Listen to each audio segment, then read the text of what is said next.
미국 증시는 국제 유가가 안정세를 보인 데다 미국의 소비 지표가 호전됐다는 소식에 상승 마감했습니다.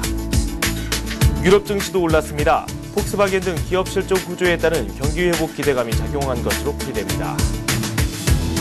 국제 유가는 중동 지역 불안이 이어졌지만 상승폭은 제한적이었습니다. 서부 텍사스산 원유는 97달러 88센트를 기록했습니다. 리비아의 수도 트리폴리를 사수하려는 카다피 측의 격렬한 반격으로 희생자가 속출하고 있습니다. 위성 도시들은 반정부 세력이 장악한 것으로 알려졌습니다. 미국의 지난해 4분기 국내 총생산 성장률 잠정치가 2.8%로 집계됐습니다. 최근 리비아 사태에 따른 국제유가 상승으로 미국의 소비 지출이 위축되면서 성장세가 둔화될 전망입니다. 미국의 2월 소비자 신뢰 지수는 노동시장 회복 전망으로 77.5를 기록해 3년 내 최고 수준으로 올랐습니다.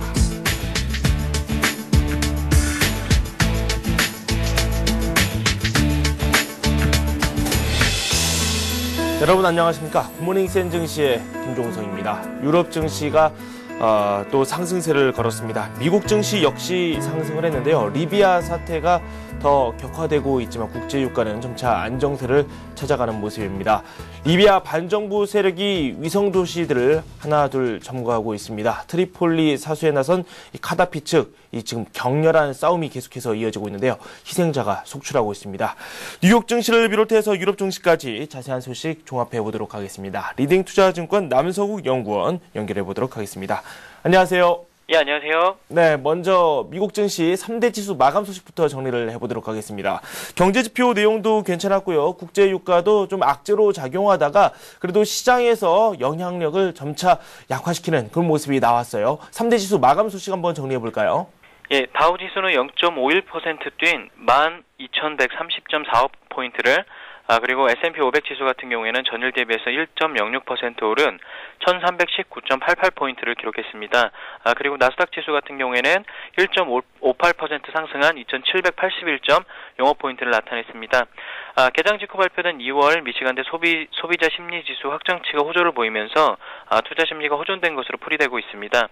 그리고 사우디 증산 소식이 최근 급등세를 보이던 유가 상승세도 주춤했던 것도 호재로 작용했습니다. 4분기 GDP를 하향 조정했던 소식이 있었지만 시장에 대한 긍정적인 시각을 바꾸기에는 역부족이었습니다. 개별 종목으로 보시게 되면 장 초반 보잉이 350억 달러 규모의 미 공군 탱커 프로그램의 입찰에 성공했다는 소식이 급등하는 모습을 보여주면서 지수 상승을 이끌었습니다. 네, 주요 소식들을 쭉 종합해 주셨는데 이 첫 번째로 저희가 미국의 지난해 4분기 성장률 예상치보다는 좀 낮게 나왔다. 이 내용부터 한번 살펴보도록 하겠습니다. 이유가 뭔가요? 일단은 그 팩터부터 보시게 되면 개장 전 발표된 2010년 4분기 GDP 성장률 수정치는 하향 조정됐습니다. 상무부는 이날 4분기 GDP 성장률이 2.8%를 기록했다고 발표했고요. 지난달 발표된 속보치인 3.2%에 대해서는 하향 조정됐다고 발표했습니다. 이는 블룸버그 통신 전문가들의 예상치인 3.3%에도 못 미치는 결과입니다. 지난 3분기 GDP 성장률은 2.6%였는데 이에 대한 코멘트는 오히려 긍정적인 모습도 있었습니다. 양적 완화 정책이 기존에 유지하던 방향대로 유지될 것이고 비록 지난달 발표된 컨센서스에는 미치지 못하는 수치였지만 5년 만에 가장 높은 수준으로 긍정적인 평가를 내릴 수 있다는 분석이 많았고요. 그리고 이 부분이 그 지방자치단체의 그 지출이 줄어들게 되면서 긍정적으로 받아들여도 된다 이런 분석이 많았습니다. 네, 소비자 신뢰 지수 같은 경우는 3년 내 최고치를 기록했다. 이 내용을 한번 저희가 잘 살펴봐야 될 것 같아요. 소비에 대한 그런 심리도 많이 개선되고 있고 앞으로의 전망도 밝다. 이런 평가가 많이 나오고 있거든요. 예, 맞습니다. 개장 직후 발표된 2월 미시간대 소비자 심리지수 확정치가 호조를 보이면서 투자 심리에도 호재로 작용됐습니다. 2월 미시간 대학교 소비 심리지수 확정치는 1월에 74.2포인트에서 상승한 77.5포인트로 발표가 됐습니다. 블룸버그 통신이 집계한 전문가 예상치는 75.5 정도였고 지난 11월에 발표했던 예비치는 75.1이었습니다. 이는 소비 회복에 대한 기대감을 높이며 실물 경기의 회복에 대한 신뢰감을 주는 데이터였다고 평가하고 있습니다. 네, 개별 기업 호재도 시장 투자 심리 안정에 큰 기여를 했습니다. 이 보잉이 중심에 섰는데요. 구체적인 내용 살펴보죠. 예, 보잉 같은 경우에는 전날 이제 350억 달러 규모의 미 공군 탱커 프로그램에 입찰해서 EADS를 물리치고 수주에 성공했다고 밝혔습니다. 이 소식이 전해지면서 보잉의 주가는 장초반 급등을 했었고, 최근 유가 상승으로 인해 하락폭이 컸던 보잉에게는 긍정적 이슈로 작용하는 모습을 보여줬습니다. 하지만 장중 상승폭을 상당 부분 반납하는 모습을 보여주었는데요. 이는 아직까지는 유가에 대한 우려가 남아있는 것이 아닌가 하는 분석이 됩니다. 네. 그리고 국제 유가를 중심으로 한 이 상품 시장에서의 인플레이션 우려, 이런 우려가 상당히 큰 상황인데, 미국과 유럽 중앙은행에서 이 인플레이션을 차단하겠다 이런 의지를 또 밝혔다고 해요. 관련 소식 전달해 주시겠습니까? 예, 유가 급등과 물가를 잡겠다는 각국의 움직임은 활발한 모습입니다. 때문에 항상 금리 인상 부분을 주목해서 봐야 하는데요. 특히 달러화 같은 경우에는 기축통화이기 때문에 글로벌한 영향력이 있습니다. 때문에 가능성은 낮더라도 미국이라던가 뭐 유럽 금리 인상에 대한 부분에 대해서는 시장을 잠깐 멈출 수 있는 부분이 될 수가 있기 때문에 항상 주목하셔라 이렇게 말씀을 드리고 싶습니다. 네. 그리고 앞에서도 살짝 언급을 해 주셨어요. 국제유가 상승폭이 제한적이었던 것은 이 사우디가 증산 계획을 밝혔기 때문인데요. 이에 대한 내용도 좀 짚어볼까요? 사우디아라비아가 증산 계획을 발표하면서 공급 감소 우려가 저하됐고 유가 급등세가 진정되는 모습을 보여줬습니다. 최근 유가 급등으로 차가워졌던 투심도 자연스럽게 온기를 회복하는 모습을 보여줬는데요. 사우디아라비아는 이날 원유 생산량을 하루 평균 900만 배럴까지 늘리겠다고 발표를 했습니다. 다만 아직까지는 끝나지 않은 중동 지역의 지정학적 리스크가 불안 요소가 될 수 있다. 이런 분석도 있었습니다. 네. 그리고 워런 버핏이 미국 경제에 대해서 상당히 좋은 평가를 내리고 있어요. 투자를 집중하겠다. 그것도 미국 시장에 집중을 하겠다. 이런 이야기를 했다고 하는데요. 어떤 소식인지 종합을 좀 해보죠.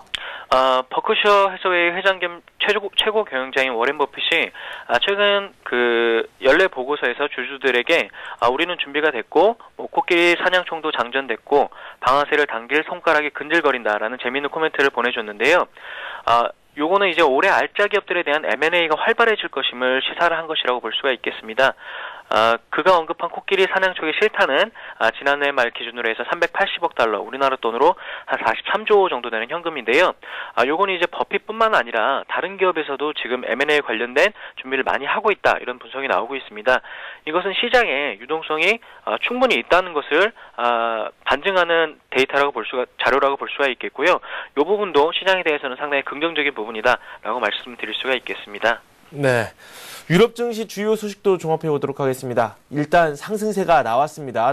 주요 소식 묶어보도록 하죠. 예, 유럽 증시가 6거래일 만에 일제히 반등 성공하는 모습 보여줬는데요. 영국 FTSE 100 지수 같은 경우는 1.37포인트 오른 6,001.20포인트로 거래를 마쳤고, 프랑스 CAC 40 지수 같은 경우에는 1.51% 상승한 4,070.38포인트, 그리고 독일의 닥스 30 지수 같은 경우에는 0.77% 오른 7,185.17포인트로 장을 마감했습니다. 미국의 미시간 대학교 소비자 심리 지수, 요것도 긍정적인 영향을 미쳤고요. 유가 부분도 일단락되고 있다라는 긍정적인 평가가 시장에도 호재로 작용했다라고 말씀을 드릴 수가 있겠습니다. 네. 국제유가 비롯해서 상품 가격 살펴보도록 하겠습니다. 유가 그리고 또 금값 같은 경우 점차 안정세를 찾아가고 있는데요. 한번 살펴보죠. 뉴욕 상업거래소인 나이맥스에서 4월 만기 WTI는 0.6% 오른 배럴당 97.88달러로 거래를 마쳤습니다. 그리고 런던 국제거래소 4월 만기 브렌트유는 0.6% 오른 111.98달러로 장을 마감했습니다. 리비아 상황이 주말 동안 심각해진다면 요거에 대한 우려가 커질 것이다라는 분석이 있었지만 특별한 소식은 전해지지 않고 있고요. 그리고 이 부분에 대해서도 걱정할 필요는 없다라는 분석이 오히려 많았습니다. 그리고 금 같은 경우에는 전일 대비 0.5% 하락한 온스당 1,409.3달러로 거래를 마쳤습니다. 이번 주 같은 경우에는 1.5% 상승한 수치고요. 금은 주간 단위로 5주 연속으로 상승세는 이어가고 있습니다. 귀금속 트레이더인 프랭크 맥키 같은 경우에는 금이 조정을 받았지만 중동 사태가 마무리되지 않는다면 새로운 매수세가 유입될 것이다라고 설명을 했고요. 중동 관련된 이벤트 관련해갖고 금값에 주목해 보시는 것도 괜찮을 것이다, 이렇게 전망이 나오고 있습니다. 네. 오늘 밤 그리고 이번 주 미국 시장 주요 일정을 한번 살펴보도록 하겠습니다. 우리 시장 같은 경우는 내일 하루 휴장이 있는데 미국은 쭉 열리잖아요. 어떤 내용들이 대기하고 있나요? 일단 오늘 같은 경우에는 1월 개인소득 지표 발표될 거고요. 개인 지출 그리고 주택 관련된 지수도 발표될 예정입니다. 그리고 2월 텍사스 제조업 생산 지수 발표될 예정이고 시카고 구매 관리자 지수도 발표될 예정입니다. 일단 그 이전치에 대해서 뭐 개인 지출 같은 경우는 약간 감소할 것으로 지금 전망 나오고 있고요. 구매 관리자 지수도 예상치는 이전치보다는 조금 감소할 것으로 이렇게 나오고 있습니다. 네, 이렇게 해서 리딩 투자증권 남성욱 연구원과 함께 미국 뉴욕 시장과 함께 유럽 시장까지 자세한 소식 한번 묶어봤습니다. 고맙습니다. 예, 감사합니다.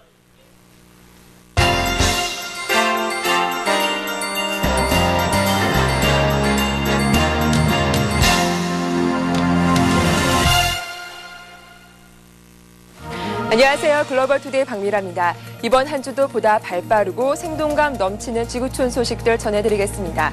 먼저 AP통신 주요 소식부터 출발합니다. 중국판 제스민 혁명을 위해 인터넷에 예고됐던 제2차 집회는 중국 공안당국의 원천 봉쇄로 사실상 무산됐습니다. 미국의 인권단체가 운영하는 중국어 인터넷 사이트인 보신에 27일 오후 2시 베이징, 상하이를 비롯한 중국 전역의 27개 도시에서 두 번째 집회를 열자고 통보됐습니다. 하지만 집회 예상 개최지를 중국 공안이 물샐 틈 없이 차단하면서 어느 곳에서도 집회는 열리지 못한 것으로 알려졌습니다. 베이징에서는 왕푸진 거리의 KFC 매장 앞이 집회 예정지로 예고됐으며 상하이시의 경우 1차 집회 때와 같은 인민광장 평화극장 앞이 집회 예정지로 지목됐습니다. 그러나 베이징 왕푸진 거리는 이날 오전부터 정사복 차림의 공안 병력이 촘촘하게 깔려 집회 개최를 차단하는 등 삼엄한 경비가 펼쳐졌습니다. 특히 오후 2시가 다가오면서 검문 검색을 강화했고 서방 취재진이 KFC 매장 등으로 몰리자 공안이 다가와 귀가를 종용했습니다. 상하이에서도 집회 예정일 하루 전부터 시내 전역에 공안의 경비가 강화됐으며 특히 집회 개최 가능성이 큰 평화극장 주변에는 정사복 경찰 수십 명이 배치됐습니다. 일부 외신은 베이징과 상하이에서 각각 최소 2명, 7명의 사람들이 공안에게 체포됐다고 보도했지만 이들의 시위와 직접적인 연관이 있는지는 알려지지 않고 있습니다. 벤 알리 전 대통령이 추출된 뒤 튀니지 과도 정부를 이끌고 있는 모하메드 간누치 총리가 국영 방송을 통해 사임을 발표했습니다.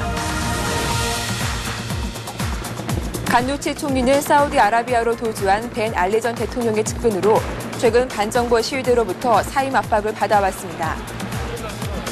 간누치 총리는 방송에서 자신의 사임이 새로운 시대를 위한 보다 좋은 환경을 제공할 것이라며 더 이상의 희생을 막아야 한다고 말했습니다. 간누치 총리는 또 오는 7월 15일까지 실시될 선거는 예정대로 치러진다고 덧붙였습니다. 튀니지에서는 지난 25일 이후 시위 과정에서 보안군과 시위대 간 충돌이 발생해 3명이 숨졌습니다. 리비아의 반정부 세력이 수도 트리폴리 서부의 위성도시 자위야마저 함락했습니다. 반정부 세력은 전 국토의 80%를 장악하면서 이제 수도 트리폴리만 남겨둔 상황입니다. 리비아의 반정부 세력이 수도 트리폴리 서부의 위성도시 알-자이야를 함락하고 무아마르 카다피 국가 원수의 친위 세력을 압박하고 있습니다. 트리폴리로부터 서쪽으로 50km 떨어진 알-자이야의 순교자 광장에서는 민주화 시위대 수천 명이 모여 도시가 반정부 세력의 통제 아래 놓이게 된 것을 환영했습니다. 알-자이야 시민들은 공중으로 총을 쏘며 승리를 자축했고 일부는 정부군으로부터 노획한 탱크 위에 올라서거나 대공화기 주변에 몰려있는 광경이 목격됐습니다. 알-자이야의 한 주민은 만약 카다피의 보안군이 우리 도시에 진입한다면 전멸당할 것이라며 우리는 자동화기와 대공무기를 보유하고 있다고 주장했습니다. 이런 가운데 친정부 세력은 지난 26일부터 수도 트리폴리와 카다피의 고향인 중북부 도시 시르테 등지에서 민간인들에게 총기를 지급하며 반정부 세력과의 결전을 준비하고 있습니다. 카다피 정권을 상징하는 녹색 완장을 찬 자동화기 무장한 민병대는 군복 차림의 카다피 친위 부대와 함께 트럭을 타고 시내 곳곳을 순찰하며 경계 활동을 폈습니다. 이들 중에는 10대 청소년들도 눈에 띄었다고 외신들이 목격자들의 말을 인용해 전했습니다. 대선 결과 불복에 따른 전국 불안이 이어지고 있는 코트디부아르에서 정부군과 반정부군 사이의 충돌이 북부로까지 확대되고 있습니다. 아프리카 서부 코트디부아르에서 대선 결과 불복에 따른 정부군과 반정부군 사이의 충돌이 정치 수도 야무스쿠로를 포함한 북부에까지 확대되고 있습니다. 국제사회로부터 대선의 승자로 인정받은 알라산 와타라 전 총리를 지지하는 반군들이 라이베리아 국경 인근인 주안 후니엔을 점령했다고 이 지역 주민들이 전했습니다. 앞서 주안 후니엔에서는 교전으로 13명이 사망했으며 최근 며칠간 행정 및 경제 수도 아비장 북부인 아보보에서도 경찰과 시위대 간 충돌로 수십 명이 숨졌습니다. 대선 패배를 인정치 않고 버티고 있는 로랑 그바그보 대통령의 대변인은 보이지 않는 특공대로 자처하는 반군들이 와타라 전 총리의 지휘를 받고 있다고 비판했습니다. 이 반군 단체는 최근 정부군과의 충돌로 27명의 경찰과 그바그보의 친미 부대원들을 사살했다고 주장한 바 있습니다. 코트디부아르의 정부군과 반군은 2002년과 2003년 내전을 치렀으며 정전 이후에도 반군이 여전히 북부 지역을 통치하고 있습니다. 지난해 그바그보 대통령이 대선 패배에도 권력을 내놓지 않으면서 충돌이 발생해 대선 이후 유엔 집계로만 300명 이상이 숨졌습니다. 예멘의 주요 부족 지도자들이 알리 압둘라 살레 대통령에 대한 지지를 거두고 반정부 시위대에 동참하겠다고 밝혔습니다.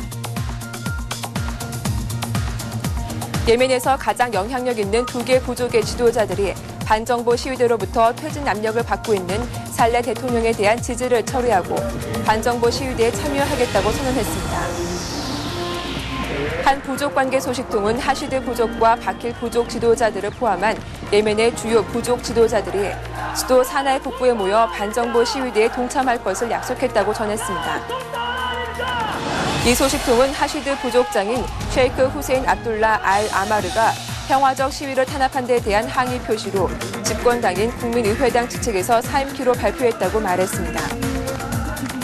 하시드 부족은 예멘의 부족 연맹 중에서 가장 강력한 부족으로 간주되고 있습니다. 예멘 부족 연맹은 하시드 부족 외 9개 부족이 포함되는데 이 중에는 살레 정권의 세력 기반인 산한 부족도 들어 있습니다. 하시드 부족장의 이 같은 사임 발표는 영향력이 두 번째로 큰 바킬 부족 대표들을 포함해 부족 회의에 참석한 많은 부족 대표들의 환영을 받았다고 이 소식통을 덧붙였습니다. 이란은 부셰르 원자력 발전소에서 안전상의 이유로 연료봉을 제거할 예정이라고 밝혔습니다. 이란 당국의 연료봉 잠정 제거 결정은 부셰르 원전에 연료 주입을 시작한 지 4개월 만입니다.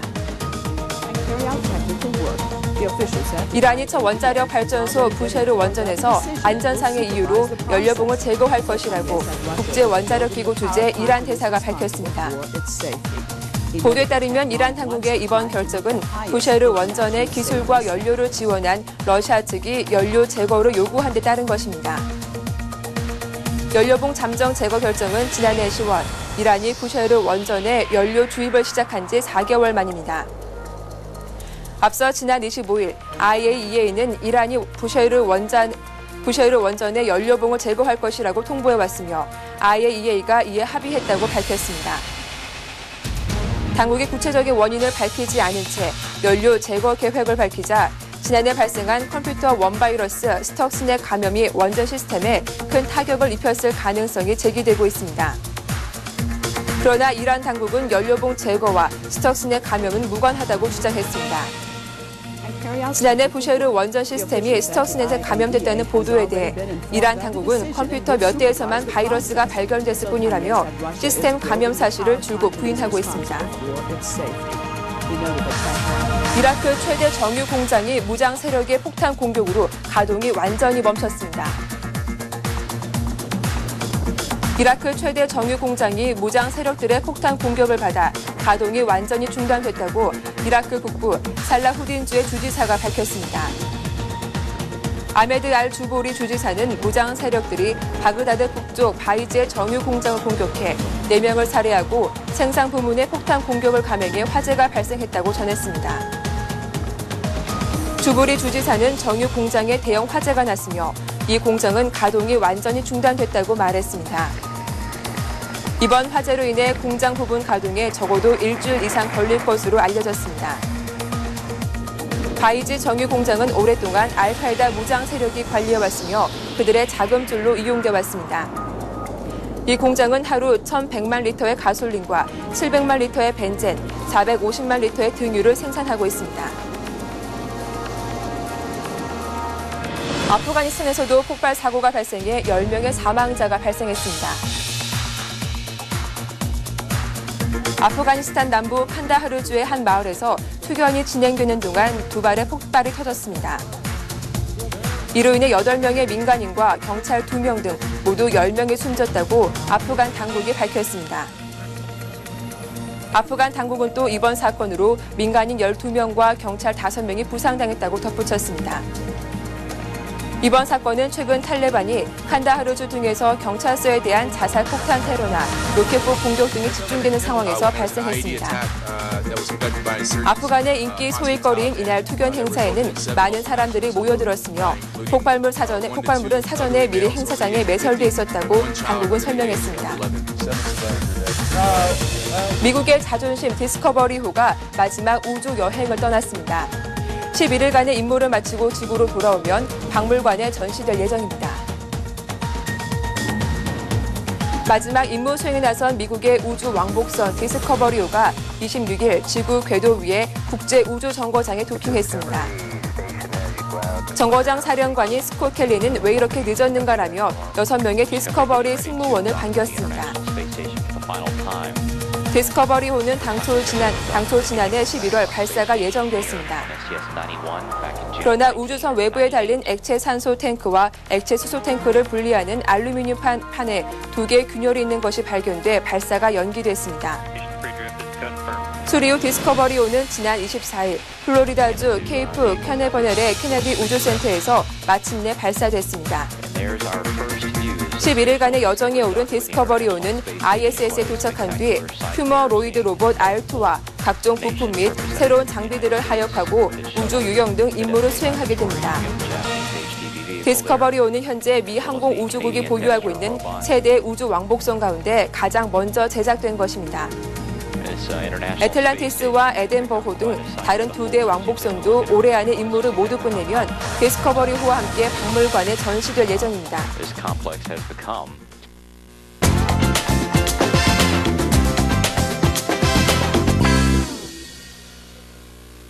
미국에서 최근 마약에 대한 경각심을 일깨워주는 사진이 공개됐습니다. 미국 오리건주 포틀랜드시의 치안을 담당하는 멀티노머 카운티 셰리프 사무소는 최근 마약 복용으로 수감 중인 죄수들의 과거와 현재 사진을 공개했습니다. 대부분의 마약 사범들의 외모를 비교해봤을 때 수감된 2005년 당시와 3개월에서 3년 후의 모습은 동일이라고 보기 어려울 만큼 달라져 있었습니다. 2005년 수감된 한 남성은 3개월 만에 얼굴에 크고 작은 붉은 반점이 생기고 급격하게 마른 모습으로 변했습니다. 또 다른 여성은 2년 6개월 뒤 눈 주위가 패이고 피부가 탄력을 잃는 등 초췌한 모습으로 보는 이들을 놀라게 했습니다. 이들 대부분의 공통점은 나이와 흘러간 시간에 비해 급격히 빠른 노화를 맞는다는 겁니다. 또 체중 급감, 심한 탈모 등의 증상이 오기도 했는데요. 이들은 모두 각성제인 메타암페타민에 중독됐으며 그 결과 끔찍한 부작용을 겪고 있다고 경고했습니다. 최근 독일에서는 경찰에 체포된 은행 강도가 오히려 경찰을 상대로 소송을 제기했습니다. 이 강도는 독일 아헨에 있는 노리스 은행에 침입해 20만 파운드를 요구하며 5명의 인질을 살해하겠다고 협박했습니다. 하지만 한 은행 직원이 무서운 비상벨을 눌러 경찰에게 알렸으며 경찰에 포위된 강도는 결국 1시간 만에 투항했습니다. 하지만 그가 체포돼 나오는 순간이 문제였는데요. 경찰은 그의 얼굴을 점퍼로 가리고 바지를 내린 상태에서 그대로 길거리로 데려갔습니다. 팬티만 입은 그의 모습은 그대로 행인들에게 공개됐는데요. 이 강도의 변호사는 수갑을 채운 것은 이해할 수 있지만 왜 니르가 바지가 벗겨진 채 팬티만 입은 모습으로 일반에 공개됐어야 했는지 경찰은 설명해야 할 것이라며 이건 이 강도에게 불필요한 모욕과 곤란한 상황을 준 분명한 인권 침해라고 밝혔습니다. 인도네시아에서는 한 2살짜리 아이가 하루에 담배 2갑은 거뜬히 피운다고 하는데요. 이 아이의 모습이 국제사회에 충격을 주고 있습니다. 인도네시아의 한 2살배기 아이인 알디 수간다는 하루에 담배 2갑을 피우고 있습니다. 알디 수간다의 흡연은 생후 11개월부터 시작됐습니다. 알디 군의 부모님은 장사로 바쁜 날을 보내면서 집에서 그를 돌볼 수 없었고 이에 혼자 있는 시간이 많았던 어린 알디가 담배에 손을 댄 것입니다. 알디 수간다의 부모는 아들의 흡연 사실을 얼마 전에 안 것으로 밝혀져 더 큰 충격을 주고 있습니다. 한편 알디 군의 충격적인 흡연 사실은 뉴욕 데일리가 선정한 2010년 가장 엽기적인 사건에 오른 바 있습니다. 중국의 한 강아지가 길을 잃고 경찰을 찾는 모습이 화제가 되고 있는데요. 경찰과 견공의 우정이 훈훈한 감동을 주고 있습니다. 길을 잃은 것으로 보이는 한 견공이 도로 한복판의 경찰에게 다가왔습니다. 교통정리 업무를 하던 경찰은 개의 출현에 당황하는데요. 하지만 이내 곧 둘은 친해졌습니다. 혀를 내민 이 견공은 경찰에게 한쪽 앞발을 들고 뭔가를 호소한 듯한 동작을 취하는데요. 아마도 도와달라는 의미겠죠. 중국에서 촬영된 이 사진은 해외 누리꾼들 사이에서 화제를 낳고 있습니다. 바쁜 업무에도 불구하고 길을 잃은 개를 돕는 경찰의 태도가 감동적이라고 누리꾼들은 말합니다. 위험에 처한 개를 돕는 이 경찰의 훈훈한 모습이 눈길을 끌고 있습니다.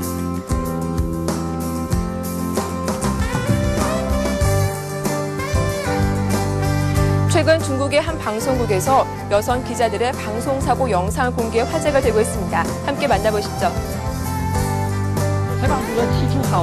최근 중국 포털 사이트 신화닷컴에는 여기자들의 방송사고 모음이라는 제목의 동영상이 올라왔습니다.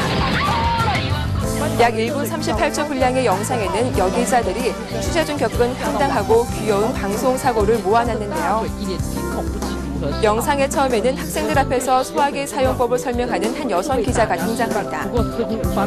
그녀는 소화기 분사 시 압력을 이기지 못하고 호스를 자신의 얼굴로 향해 결국 분말가루를 뒤집어 썼는데요. 온천에 빠지는 사고도 있었습니다.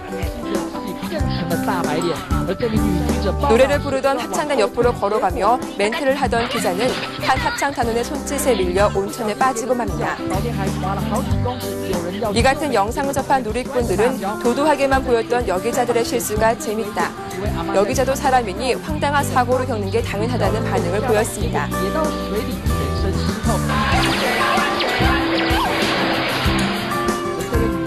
손발이 없어도 오직 생각만으로 운전을 할 수 있는 자동차가 등장해 화제가 되고 있습니다. 머지않은 미래에 만나볼 수 있게 됐는데요.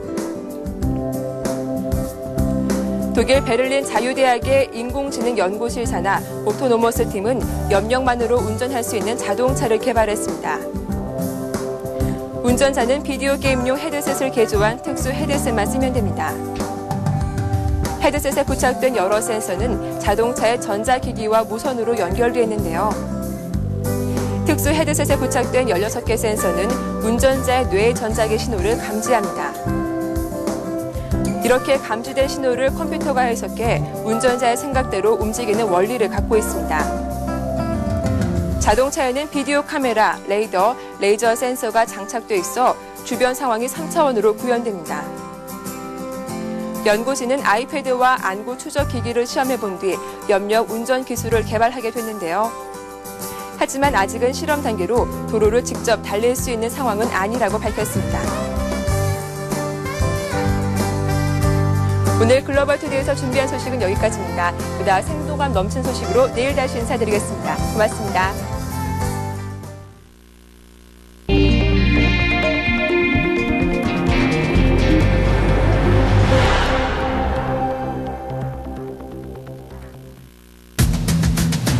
김봉수 KRX 이사장은 최근 활발하게 전개되고 있는 글로벌 거래소 간의 인수합병 경쟁에서 살아남기 위해 한국 거래소의 증시 상장 문제를 논의할 때가 됐다고 강조했습니다. 중국판 제스민 혁명을 위해 인터넷상에 예고됐던 27일 2차 집회는 중국 공안 당국의 원천 봉쇄로 사실상 무산됐습니다. 고유가로 에너지 위기 경보가 주의로 한 단계 상향 조정됐습니다. 기념탑이나 교량, 백화점 등의 야간 경관 조명이 꺼지고 야간 골프가 금지됩니다. 물가를 잡겠다면서 대규모 담합 조사를 한 공정거래위원회가 담합 혐의 업체에 5년치 이익을 합한 규모가 넘는 과징금을 물려 비판의 목소리가 나오고 있습니다. 한화케미칼이 오는 2015년까지 중국을 중심 기지로 삼아 태양광 사업의 수직 계열화를 구축하는 데 역량을 집중하기로 했습니다.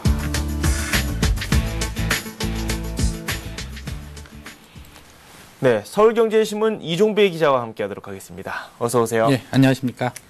네, 요즘 이 메가 증권거래소 이야기를 저희가 몇 번 해드린 적이 있어요. 미국과 독일 그 예로 들었는데 우리나라도 뭔가 좀 액션이 필요하다 이런 지적이 좀 나오고 있는데 김봉수 KRX 이사장이 이에 대한 또 의견을 밝혔어요. 네, 그렇습니다.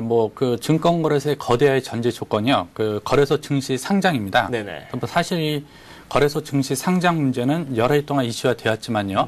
그 현재까지 풀리지 않는 숙제로 남아 있는데요.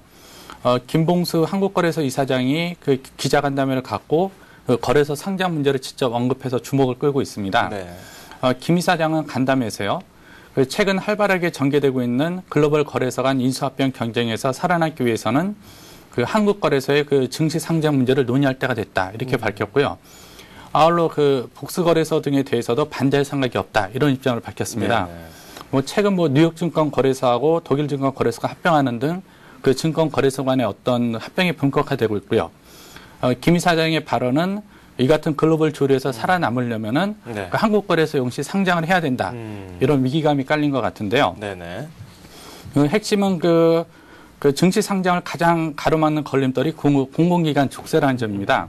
그 한국거래소는 현재 그 공공기관으로 지정이 되면서요. 네. 그 증시 상장을 위한 그 기업 공개 IPO죠. 네네. 그 IPO가 원칙적으로 불가능한 상황인데요.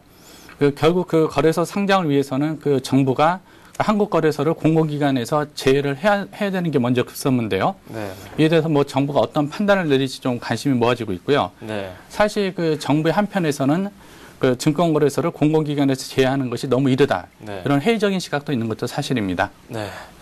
리비아에서는 유혈 사태가 연일 계속되고 있는데 이 중동발 그리고 또 북아프리카발 민주화 시위 이 불똥이 중국으로 또 튀고 있습니다. 중국 정부가 좀 곤혹스러워할 법도 하고요. 뭔가 좀 대비책을 많이 마련해 놓은 듯한데 이와 관련된 내용이 또 나왔죠. 예, 그렇습니다. 중국판 제스민 혁명이 27일 예고가 됐는데요. 네네. 27일 전국 20개 지역에서 예고됐던 제2차 집회는 경찰의 그 경비로에서 무산되고 말았습니다. 네. 하지만 그 외신 등의 보도에 의하면은 하루 종일 극도의 긴장감이 이어졌다는 보도가 나오고 있는데요. 특히 이제 중국 당국은 그 제스민 집회를 주도하고 있는 그 미국 소재 인권단체 사이트인 보신을 공격해서요. 그 정상적인 운영이 불가능하도록 만든 것으로 알려지고 있는데요.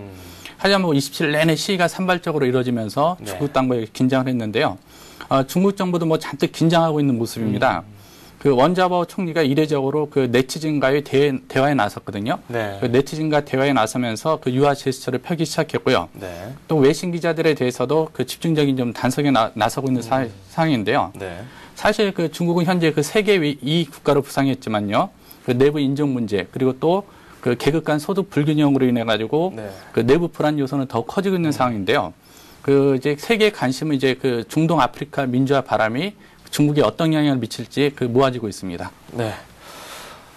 그리고 저희가 아침 일찍 방송을 하다 보니까 새벽에 출근을 하지 않습니까? 그렇죠. 강변북로라든지 올림픽대로를 통해서 출근을 하다 보면은 여의도를 비롯해서 참 조명이 아름다운 곳이 상당히 많습니다. 근데 요즘 들어서 이 고유가 때문에 전력난, 유가난 이런 이야기가 심심찮게 나오고 있는데 아름답긴 한데 한편으로는 마음 한쪽이 좀 무겁기는 하거든요. 과연 이렇게까지 밤에 켜놓을 필요가 있는지 그런 생각도 드는데 앞으로는 이런 장면들을 많이 보기가 힘들어질 것 같아요. 예, 그렇습니다. 그 지식경제가 27일요. 그 중동 사태로 그 국제유가가 그 배럴당 $100 이상 5일 넘게 지속이 되자요. 그 에너지 위기 경보를요. 그 종전 주의에서 에너지 경보를 주의해서 그 격상을 했습니다. 네네. 그래서 이제 공공과 민간 부분에 걸쳐서 에너지 그 절약이 더 활발하게 이루어질 것 같은데요. 이번 대책은 지난해 12월 29일에 그 발령된 그 관신 단계보다도요, 한 단계 좀 앞선 단계인데요. 이번 조치에 따라서 28일부터는 그 기녀탑과 분수대, 뭐 교량 등에서 그 경관 조명이 금지가 되고요. 네네. 또 민간 부분에서는 그 백화점과 대형마트 등 그 대규모 점포하고요. 그 자동차 판매업소는 영업의 시간에 소등이 그 금지되고요. 또 유흥업소나 골프장들도 야간 조명이 금지되게 됩니다. 또 뭐 수송 분야의 경우 뭐 그 승용차 이용을 줄이기 위해서요. 그 자발적인 승용차 오부제가 시행되는데요.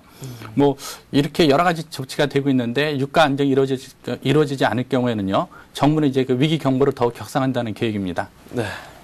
아무래도 좀 위기의식을 느낄 수밖에 없겠죠. 그리고 공정위가 요즘 물가 잡기에 열심히 나서고 있습니다. 액션은 좋은데 업계로부터 또 반발을 듣고 있다고 합니다. 과징금을 매겼는데 순이익의 5배 이상이라고 하니까 상당히 놀랍거든요. 예, 그렇습니다. 뭐 지적하신 대로 이제 공정위가 그 대규모 물가 담합 조사를 벌이고 있는데요. 네네. 이런 가운데 그 공정위가 그 담합 혐의 업체에게요. 5년치 이익을 합한 규모를 넘는 과징금을 물려서요. 네네. 업계로부터 좀 너무 과하지 않냐 이런 좀 비난이 일고 있습니다. 네. 그 대상은 두유 업체인데요. 그 공정위는 27일 그 두유 가격을 2차례 그 담합한 혐의로요. 네네. 그 정식품, 삼육식품, 메일유업 등 그 3개 두유 업체의 그 시정 명령과 함께 네. 약 한 131억 원의 과징금을 부과했습니다. 그 업체별 과징금 보면요. 뭐 1위 정식품이 99억 원, 그다음에 그 삼육식품이 15억 원, 그 메일유업이 17억 원 등인데요. 네네. 특히 1위 그 정식품에 부과된 그 99억 원은요. 이 회사 그 5년치 그 단기 순위 합계를 넘는 수준으로 알려지면서 비난이 일고 있는데요. 뭐 담합이라는 것은 잘못됐지만 또 두유 가격이 뭐 200원에서 300원 이렇게 되게 작은 포지션을 차지하는데 이런 점을 감안해 보면 그 공정위 과징금 조치가 너무 과도하지 않았냐 이런 좀 비난이 일고 있습니다. 네. 각 기업들이 새로운 먹거리 찾기에 혈안이 되어 있습니다. 이 삼성전자 같은 경우는 바이오 시밀러 분야 진출 선언을 했고요.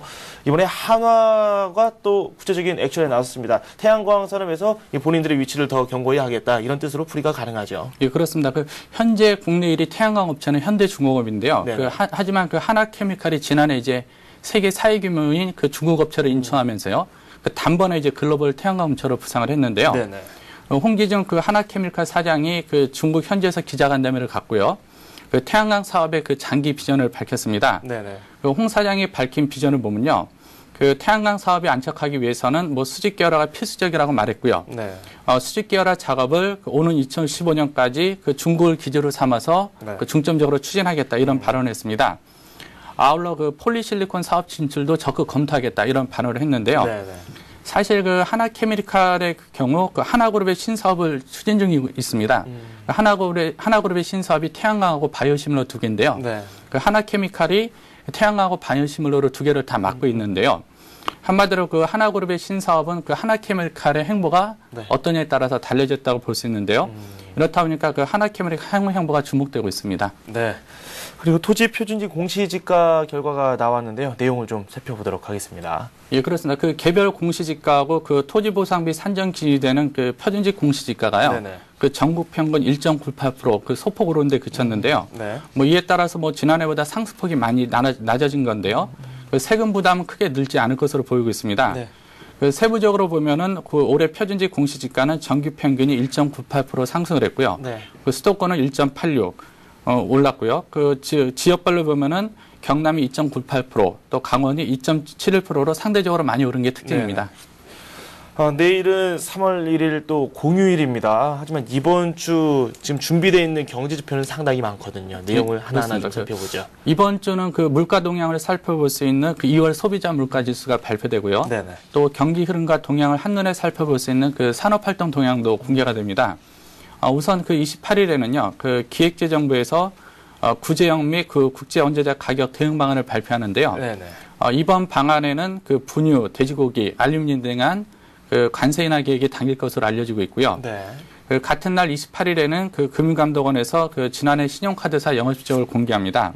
또 그 3월 2일에 좀 주목할 만한 지표가 발표되는데요. 네. 그 기획재정부에서 2월 소비자 물가 동향을 공개합니다. 그 이에 앞서 그 1월에 발표된 그 소비자 물가는 상승률이 4.2%로 그 4%대를 넘어섰는데요. 네네. 2월 물가 동향 역시 그 4%를 넘어설 것이 확실시 되고 있어가지고요. 네. 다시 한번 이제 물가 상승의 경고음이 커질 것으로 예상되고 있습니다. 또 이 일에는 한국은행에서 1월 중 외환 보유의 동향을 공개하고요. 같은 날 금감원에서는 가계대출이 늘어나는 가운데 1월 말 국내은행의 대출채권 연체율 현황도 공개합니다. 네네. 3일에도 주목할 만한 지표가 발표되는데요. 올해 첫 산업활동 동향이 발표되는데요. 네. 최근 이제 물가 불안에다가 국제정세 불안에다가 여러 국내적으로 불안 요인이 있는데요. 네. 이 같은 불안 요소가 국내 산업활동에 어떤 영향을 미쳤고 그게 지표로 어떻게 반영되는지가 좀 관심을 모이고 있고요. 네. 또 3일에는 금융위원회에서 1월 말 공적자금 운영 현황을 내놓습니다. 4일에는 기획재정부에서 물가 안정 대책 회의를 열고요. 또 관세청에서 2월 중 농축산물 수입 가격 동향을 발표합니다. 네, 서울경제신문 산업부의 이종배 기자와 함께했습니다. 고맙습니다. 예, 감사합니다. 네, 오늘 우리 증시도 어떤 모습을 보일까요? 지난 금요일 같은 경우는 이 상승이 나왔습니다. 코스닥 쪽이 눈에 띄는 상승세를 보여줬는데요. 이 상승세 계속해서 이어질 수 있을지 저희가 출발센 증시에서 전략도 한번 세워보고요. 시장 전망도 함께 해보도록 하겠습니다. 출발센 증시에서 다시 찾아뵙겠습니다.